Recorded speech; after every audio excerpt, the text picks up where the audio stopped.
I've been watching the Tour de France, not because I'm a big athletic person, which perhaps you can see that I am not.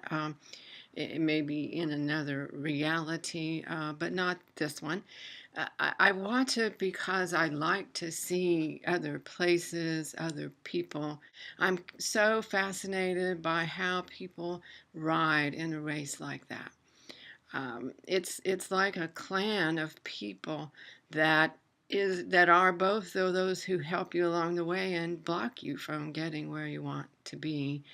The Tour de France is this huge marathon, and to me, life is a marathon. And I watch it and I see how people struggle so hard to get through that race for that day, only to have to get up the next day and start another day. And they can do everything right, and still somebody bump into them and boom, off they go flying into somewhere they didn't intend to be. This year there was a new component to it, a new word called freelance.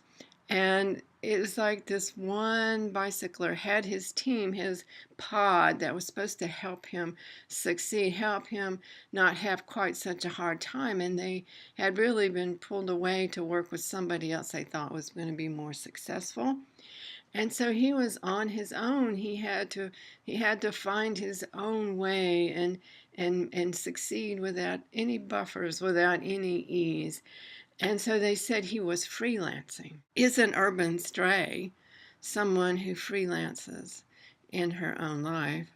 I certainly can apply that to me. It makes me really think about this marathon a little differently. Long ago, a group of us cooked at a friend's house. And so I would go home from work and get the part of the dinner I was to contribute and walk over to her house because it was like half a mile away.